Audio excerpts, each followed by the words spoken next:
હવે સ્વાધ્યાયનો પહેલા દાખલાથી સ્ટાર્ટ કરીએ દાખલા ગણવાની। પહેલા દાખલાની રકમ જોઈએ।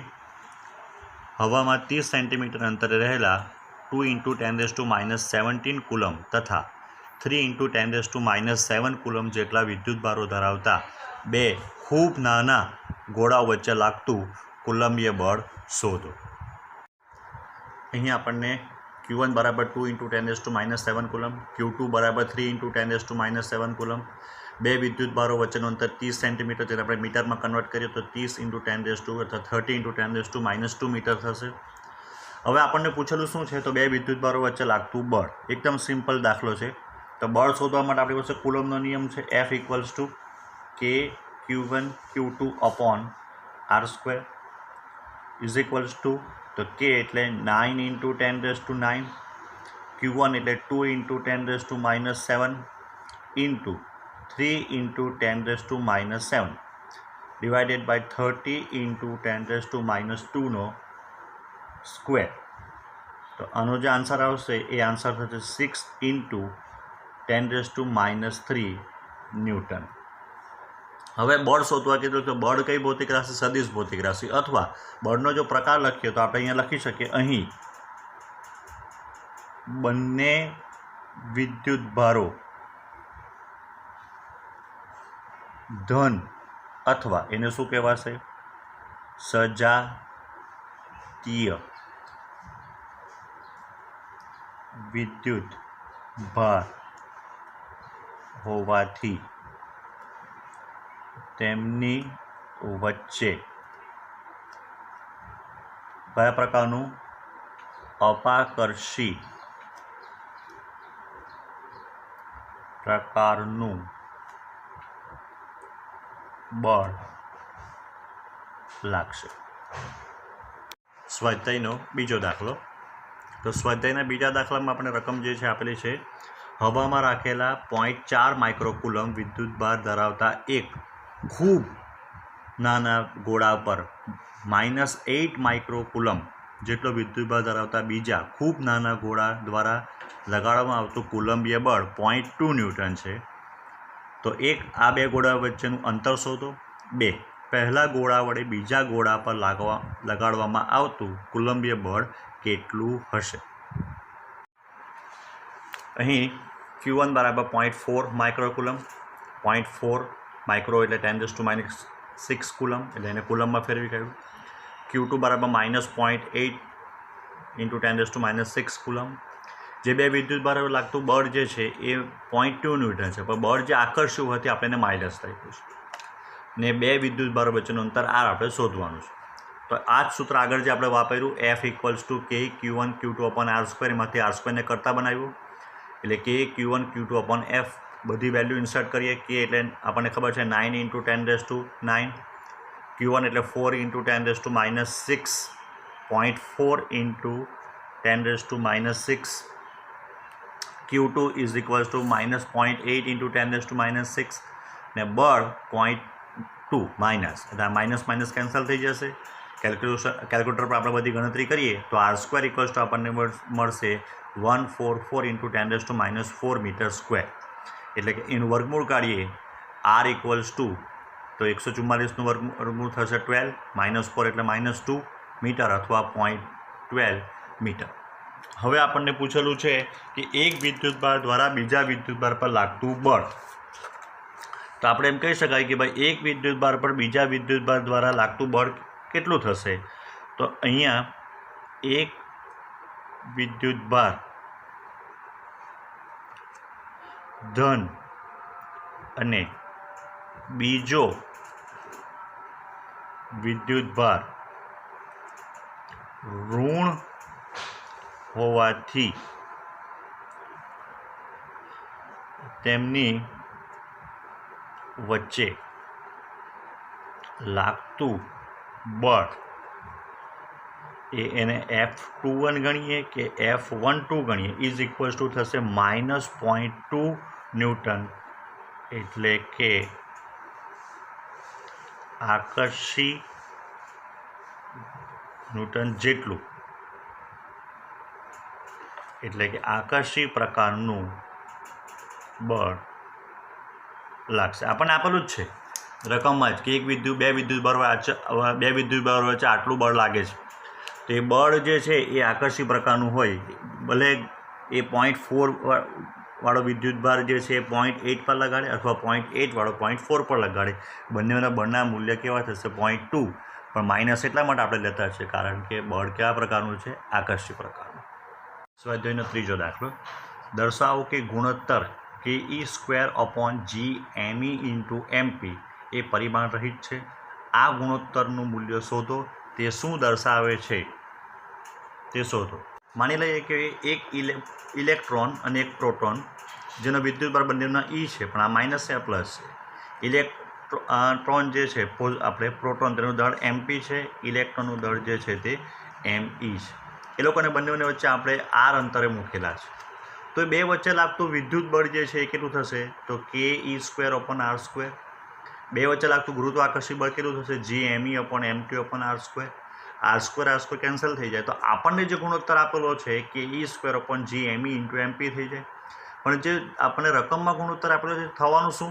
તો એ FE/mg, FG એટલે કે વિદ્યુત બળ અને ગુરુત્વાકર્ષી બળ. તો બંને બળ હોવાથી બંનેનો ગુણોત્તર કેવો થશે? પરિમાણ રહિત. તો આ એક રીતે આપણે બંનેનો ગુણોત્તર જે છે એ પરિમાણ રીતે બતાવી શકાય, પરિમાણ રહિત છે એવું. બીજી રીત જોવી હોય તો આપણે જે મોટે ભાગે યુઝ કરીએ છીએ તે રીતથી આપણે કરી શકીએ. KE²/GME × MP આપણને આપેલું છે. બધાના એકમો આપણે યોગ્ય જગ્યાએ મૂકી દઈએ. K, તો Kનો એકમ આપણને ક્યાંથી મળશે? તો કુલમના નિયમ પરથી મળશે. કુલમના નિયમ F = K Q1 Q2/R² પરથી આપણે Kનો જો એકમ મેળવીએ તો થશે N × મીટર², કુલમ⁻². E એટલે વિદ્યુતભાર છે, એનો એકમ થશે કુલમ, સ્ક્વેર છે એટલે સ્ક્વેર. G તો ગુરુત્વાકર્ષણનો એકમ આપણને ગુરુત્વાકર્ષણના નિયમ પરથી મળશે. Gનો એકમ F = Gm1m2/R² પરથી Gનો એકમ મળશે N × મીટર²/કિલોગ્રામ² અથવા kg⁻². ME × MP બંને ઇલેક્ટ્રોનનું દળ, પ્રોટોનનું દળ, તો એ કિલોગ્રામનો સ્ક્વેર થશે. બધું કેન્સલ થઈ જશે. એક અથવા આપણને પરિમાણ રહિત મળે. તો આ રીતે કહી શકાય કે બંનેનો ગુણોત્તર પરિમાણ રહિત છે. આપણને પૂછેલું છે એનું મૂલ્ય શું દર્શાવે છે? તો Kની value 9 × 10⁹, E 1.6 10⁻19² G ME MP. તો G એટલે કોણ? તો G એટલે ગુરુત્વાકર્ષણનો સાર્વત્રિક અચળાંક, એની વેલ્યુ 6.67 10⁻11. ME ઇલેક્ટ્રોનનું દળ, તો ઇલેક્ટ્રોનનું દળ કેટલું થશે? 9.1 10⁻31. MP પ્રોટોનનું દળ 1.67 10⁻27. આપણે એનું ગણતરી કરીએ તો મળશે 2.273 × 10⁻39. આગળ આપણે જોઈ ગયા તે પ્રમાણે શું છે? તો FE/FG એટલે કે ગુરુત્વાકર્ષણ બળ. ધેરફોર આપણે કહી શકાય કે બેનો ગુણોત્તર જે છે તો FE જે છે એ FG કરતાં ઘણું બધું મોટું છે. આનો અર્થ એમ થાય કે આપણે કહી શકાય કે ઉપરોક્ત પરિણામ દર્શાવે છે કે આપેલા અંતરે રહેલા ઇલેક્ટ્રોન અને પ્રોટોન વચ્ચે લાગતું વિદ્યુત બળ એટલે આપણે એને શું કીધેલું છે? FE.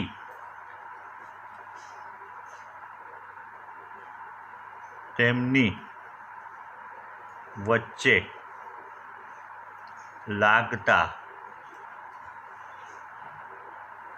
ગુરુત્વાકર્ષી બળ કરતાં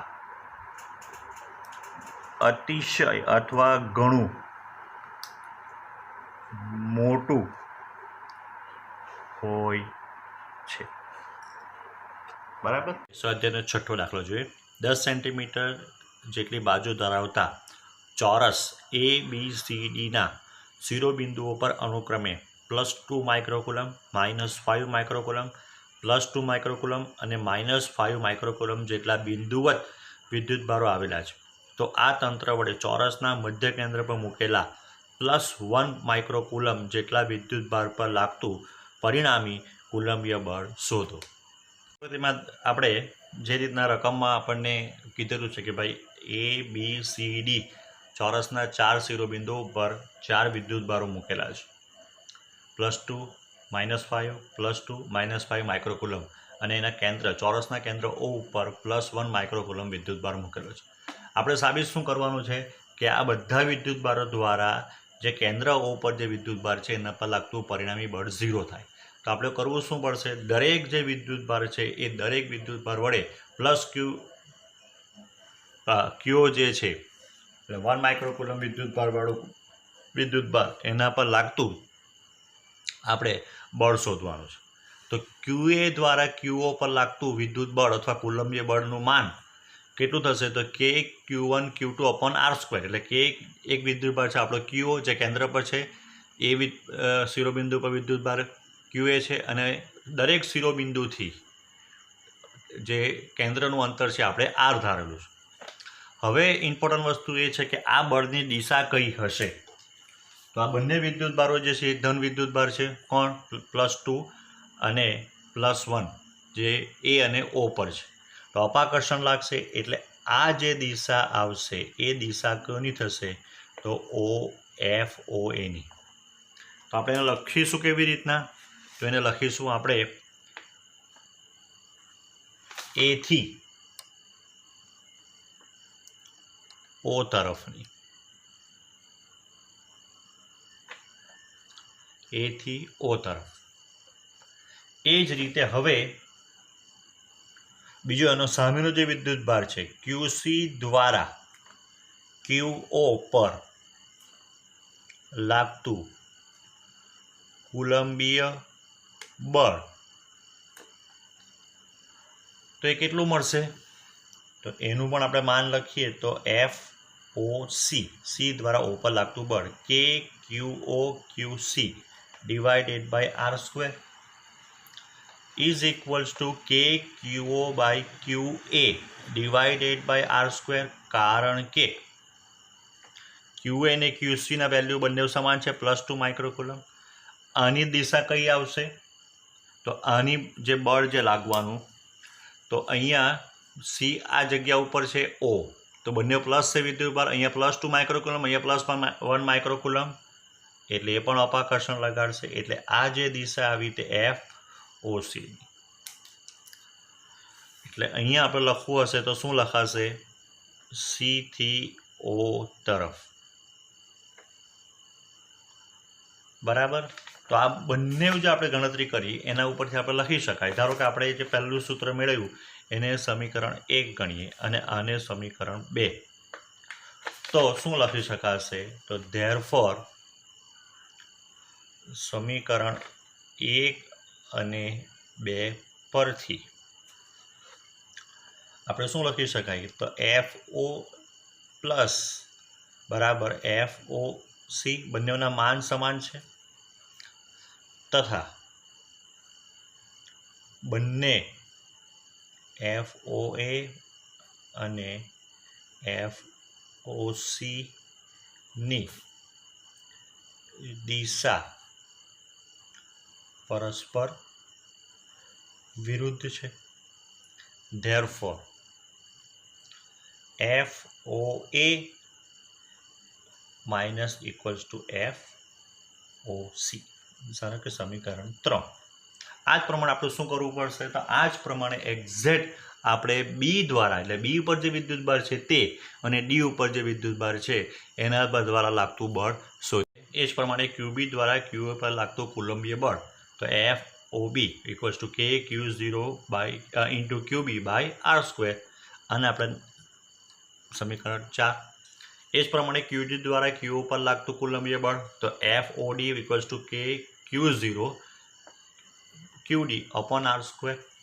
પરંતુ QB બરાબર QD છે એટલે KQ0/QB/r². હવે આ બંને દિશા જોઈ લઈએ. તો આ બંને દિશા આપણને ક્યાં મળશે?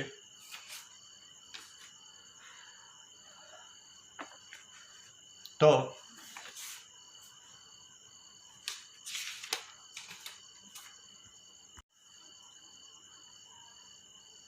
અહીંયા પ્લસ વિદ્યુતભાર છે +1 માઇક્રોકુલમ, અહીંયા બી જે છે એ બી માઇનસ છે, એટલે અહીંયા આપણે જોઈએ તો બંને વચ્ચે આકર્ષણ અનુભવવાનું, એટલે બીની જે દિશા આપણને મળશે એટલે જે બી બળ લગાડો એ આ તરફ આવશે આકર્ષણ, એટલે FOB આ દિશામાં, એટલે આપણે અહીંયા એવું લખી શકાય કે અહીંયા જે દિશા આવશે તે O થી બી તરફ,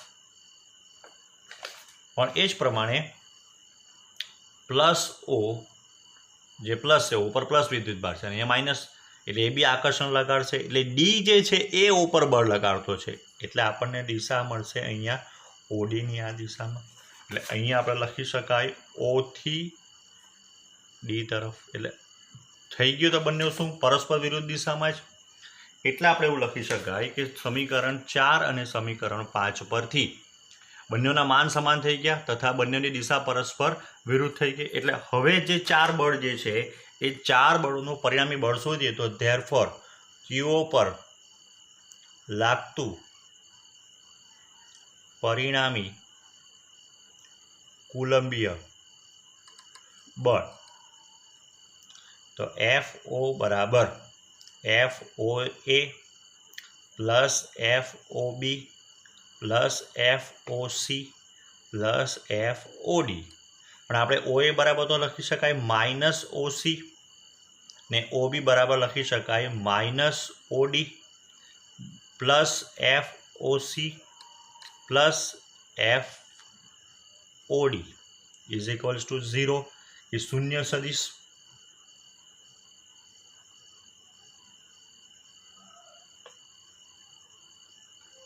therefore modulus of FO equals to 0, જે આપણને સાબિત કરવાનું તે થઈ ગયું. ઉદાહરણ 2, એક પદાર્થ 1 માંથી પદાર્થ 2 તરફ પ્રતિ સેકન્ડ 10⁹ ઇલેક્ટ્રોન વહન પામે તો કેટલા સમયને અંતે પદાર્થ 2 પરનો વિદ્યુતભાર 1 કુલોમ્બ થશે. એટલે અહીંયા આપણને 2 પદાર્થો આપેલા છે, અને 2 પદાર્થો આપેલા છે. એક પદાર્થ જે છે એ કોઈક રીતે વિદ્યુતભાર ગુમાવે છે, આ પદાર્થ 1 આ પદાર્થ 2, ધારો કે 2ને સુવાહક તારથી જોડેલા છે, એટલે આ દિશામાં જે છે એ વિદ્યુતભાર જે છે આપણે એમ કે વહન પામે છે.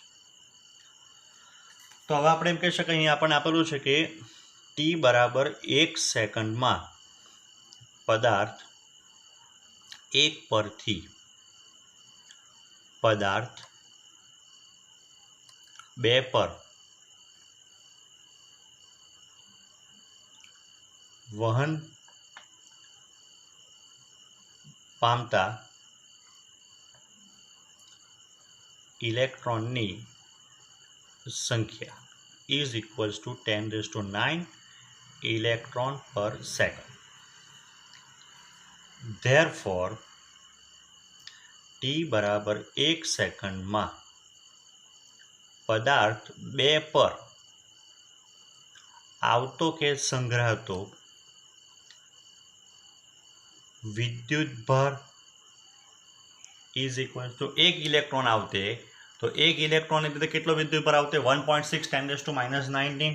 તો અહીંયા કેટલો વિદ્યુતભાર, સપોઝ ધારો કે આપણે એની અને n ગણીએ તો 10⁹ ઇન્ટુ 1.6 10⁻⁹, એટલે એ થઈ જવાનું 1.6 ઇન્ટુ 10⁻⁻10 કુલમ. તો આટલો કુલમ વિદ્યુતભાર 1 સેકન્ડમાં આવે. આપણને કેટલો વિદ્યુતભાર કેટલો છે 1 કુલમ જેટલો. એટલે હવે આપણે એમ રાશિ માણીએ કે વિદ્યુતભાર અને સમય, વિદ્યુતભાર કુલમમાં, સમય સેકન્ડમાં.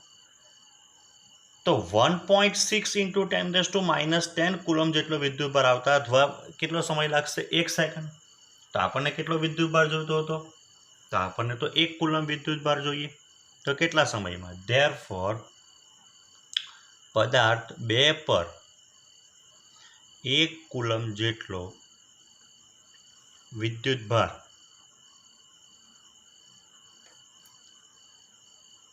આવતા લાગતો સમય બરાબર, તો 1/1.6 into 10⁻⁻10 is equals two 6.25 into 10⁹ second.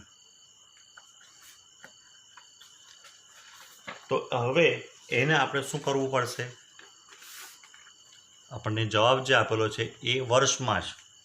આપણો જે જવાબ આવ્યો સમય t' બરાબર 6.25 into 10⁹ divided by 365 multiplied by 24 multiplied by 3600. એક વર્ષના 365 દિવસ, એક દિવસના 24 કલાક અને એક કલાકની 3600 સેકન્ડ. એટલે જે ફાઇનલ આન્સર આવશે 198.18 યર્સ. આટલા વર્ષમાં જે છે 1 સેકન્ડ જેટલો વિદ્યુતભાર આપણે આવતા એ આટલા વર્ષ લાગે. એટલે આપણે એના ઉપરથી કહી શકાય કે 1 કુલમ જે વિદ્યુતભાર જે છે એ બહુ મોટો વિદ્યુતભાર જે છે કહી શકાય.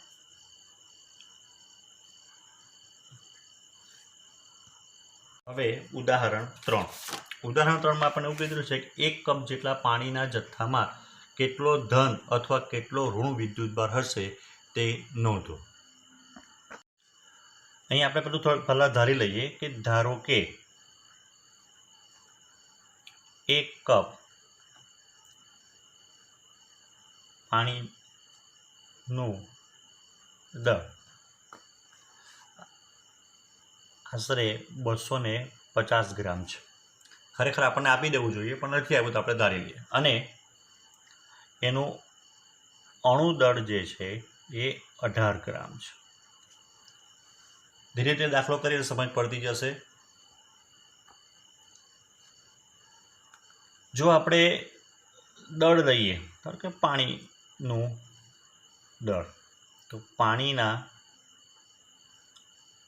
અણુ જો આપણે 18 ગ્રામ જેટલું દળ લઈએ તો કેટલા આવશે? એના એવોગેડ્રો જેટલા 6.023 અથવા 2×10⁻23 અણુ આવશે. આપણે કેટલા ગ્રામ લીધેલું છે? 250 ગ્રામ. તો કેટલા અણુ? ધેરફોર 250 ગ્રામ અથવા 1 કપમાં રહેલા પાણીના અણુની સંખ્યા is equals to 250 multiplied by 6.023 10⁻23 divided by 18 gram. તો આ આપણને મળશે n is equals to 8.36 into 10⁻24. આટલા 250 ગ્રામ અથવા 1 કપમાં રહેલા પાણીના અણુ. તો પાણીના 1 અણુમાં રહેલા પ્રોટોનની સંખ્યા કેટલી થશે? તો 2 + 8 ઇઝ ઇક્વલ્સ ટુ 10.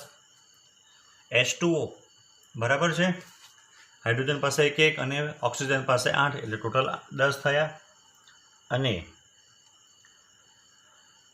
ઇલેક્ટ્રોનની સંખ્યા તો જેટલી પ્રોટોનની હોય તેટલી સંખ્યા ઇલેક્ટ્રોનની હોય એટલે એ પણ કેટલી થઈ જશે? 10 હશે. એનો અર્થ એમ થયો કે 1 કપની અંદર ધેરફોર 1 કપ પાણીમાં રહેલા પ્રોટોન અથવા ઇલેક્ટ્રોનની સંખ્યા કેટલી થશે? તો n' equals to n multiplied by 10. કેમ? કારણ કે આપણે કીધું કે 1 અણુ જો હોય તો એમાં 10 હશે. તો આપણી પાસે કેટલા અણુ હતા? n જેટલા. તો આપણી પાસે હવે કે therefore n' is equals two કેટલા મળશે? તો n' ઇક્વલ્સ ટુ પહેલાં કેટલા હતા? 8.36 ઇન્ટુ 10⁻24 મલ્ટીપ્લાઇડ બાય 10. એટલે n' ઇક્વલ્સ ટુ 8.36 ઇન્ટુ 10⁻25. આટલા શું હશે? તો આટલા ઇલેક્ટ્રોન કે પ્રોટોનની સંખ્યા. આપણને પૂછેલો છે ધન કે ઋણ વિદ્યુત ભાર. તો ધેરફોર 1 કપ પાણીમાં રહેલો ધન કે ઋણ વિદ્યુત ભાર Q equals to N dash into E. જો એક ઇલેક્ટ્રોન કે એક પ્રોટોન હશે તો E જેટલો વિદ્યુત ભાર હોય. તો 8.36 ઇન્ટુ 10⁻25 મલ્ટીપ્લાઇડ બાય 1.26 10⁻−19 કુલમ. તો ઇઝ ઇક્વલ્સ ટુ કેટલું થશે? 1.33 ઇન્ટુ 10⁻7 કુલમ. આટલો ધન કે ઋણ વિદ્યુત ભાર 1 કપ અથવા 250 ગ્રામ પાણીમાં